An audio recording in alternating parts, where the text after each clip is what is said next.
O Corinthians de Dorival Júnior tem um protagonista no seu meio-campo e ele se chama Breno Bidon, de apenas 20 anos. O jovem se consolidou como uma das principais referências técnicas da equipe e nessa análise eu vou te apresentar as principais características e explicar o que o torna um talento tão especial. Ficou curioso? Então bora para análise. Começando a análise do Breno Bidon, pessoal, é um segundo homem de meio campo que também pode jogar como um terceiro, mas ele quando atua nessa base da jogada, participando dessa primeira fase de construção, ele tem muito recurso. E é um jogador extremamente associativo. Ele está sempre próximo da zona da bola.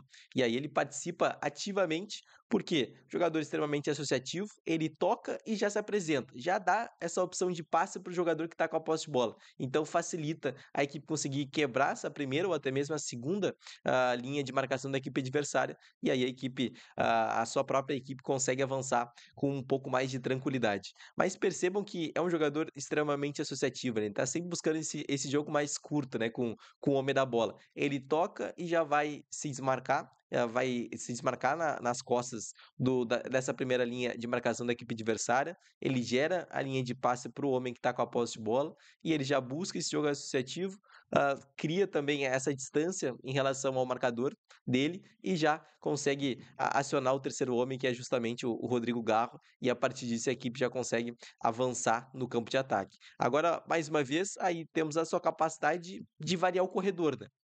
Ele tem um ótimo passe um pouco mais longo. E aí ele visualiza muito bem no momento que o lateral tem mais tempo e espaço.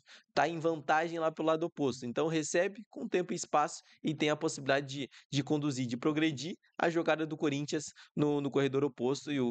O Breno Bidon está sempre visualizando o corredor oposto para ver se consegue variar esse corredor. Mas ele jogando como esse terceiro homem de meio campo, ele também tem boa capacidade para receber entre linhas, né? E aí um comportamento que a gente tem que chamar atenção é o seu mapeamento. Ele está sempre quebrando o pescoço antes de receber a posse de bola. E aí ele está sempre quebrando o pescoço para justamente identificar a zona que ele está ocupando e para ver da onde está saltando a pressão da equipe adversária. Se ele tiver tempo, ele vai ter essa tranquilidade de conduzir, vai inverter lá para o lado oposto também e vai se deslocar, vai se desmarcar para tentar gerar a linha de passe para o jogador que está com a posse de bola e facilitar, né? Que a equipe consiga progredir no campo de ataque. Agora a gente vai ver bastante esse comportamento do Breno Bidon, tá na base da jogada, tá quebrando muitas vezes o pescoço para visualizar de onde está vindo a pressão da equipe do Palmeiras e aí ele ilustra, né, esse comportamento bastante utilizado pelo Breno Bidon.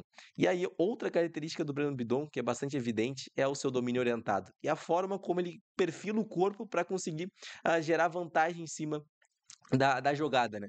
Porque é um jogador que tem muita facilidade de perfilar esse corpo de forma até um pouco mais lateral, e aí ele orienta já o domínio tanto com a perna esquerda, que é a sua dominante, mas também com a perna direita. No momento que ele orienta esse domínio, ele já fica de frente para o gol adversário. Então, facilita muito, né? Para ele conseguir receber essa posse de bola, como a gente vai observar, recebeu essa posse já numa zona um pouco mais pressionada, mas por conta do domínio dele, ele já tem vantagem em relação dos seus marcadores, porque ele já domina, fica de frente para a jogada e seus dois marcadores vão ter que correr atrás dele. E aí ele tem essa capacidade de pausar, de travar a passada e já tenta inverter lá para o lado oposto para a equipe conseguir progredir, né, pelo lado esquerdo. Agora, mais uma vez, a gente vai ver ele no corredor central, vai realizar esse domínio orientado com a perna esquerda, já fica de frente para o lance, aí facilita para ele conseguir tentar buscar um passe em profundidade. Ele tenta esse passe um pouco mais cavado pro jogador que está avançando no corredor direito e quase consegue acionar ele. E também o Breno Bidon é um jogador que tem muita capacidade de jogar pressionado. A gente pode citar que ele não se sente pressionado, né? E aí ele encontra soluções quando ele está pressionado, em uma zona pressionante, como essa. Ele leva a bola de um pé para o outro, para dar o passe pro Maicon, para a equipe conseguir tirar essa bola da pressão.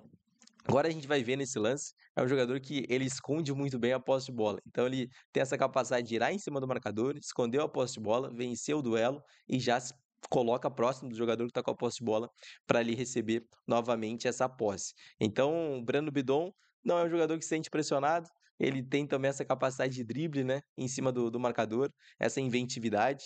Então é um meio-campista que chama atenção por conta do recurso que ele tem com a bola nos pés. E aí a gente vai ver essa jogada contra o Palmeiras, tá numa zona extremamente impressionante, mas esconde a posse de bola, né? Ganha o primeiro duelo, ganha também o segundo duelo, e aí ele vai avançando. Porém, acaba não tendo tanta opção de passe e aí ele perde a posse de bola. Agora a gente vai ver novamente a sua capacidade de inverter o corredor, né? Recebe por dentro, mapeou a jogada, vai tocar, vai realizar esse passe de retorno, mas também já vai gerar essa opção de passe para o zagueiro. Recebeu com muito tempo e espaço nessa primeira fase de construção, visualizou o movimento do lateral para o lado oposto, está com bola descoberta, vai realizar esse passe, já invertendo o corredor, já para o lateral, em progressão aqui no lado esquerdo. E o Breno Bidon, sua capacidade de passe, é um jogador que tem ótima capacidade já, te recebeu a bola no lateral, visualizou também o corredor lá oposto, já procurou. A sua primeira tomada de decisão é já inverter para o lado oposto e conseguir acionar o lateral em progressão. E agora, capacidade de construção do Breno Bidon, né? É um jogador que, no primeiro toque, que a gente vai visualizar agora, ele já tira do marcador. Então, no primeiro toque, tirou do marcador, visualizou o desmarque de ruptura do Yuri Alberto, e aí ele deu um ótimo passe em profundidade pro Yuri, e Yuri ficou em boa condição para finalizar, e aí finalizou em cima do goleiro da equipe adversária. Então, mais uma vez, vai receber entre linhas, mapeou, vai realizar o domínio com a direita, mas já orientando para a próxima ação que ele vai executar. Então, ele orientou o domínio com a direita, já ajeitando para ele dar o passe com a canhota. E vai procurar espaço em profundidade para o ala, o Hugo, atacar essa última linha do Inter. Então, ele vai dar esse passe justamente no intervalo, né, entre zagueiro e lateral da equipe adversária. E aí ele vai deixar o lateral em ótimas condições para conseguir finalizar e marcar um gol contra o Inter. Agora, mais uma vez, com a sua capacidade de construção, né?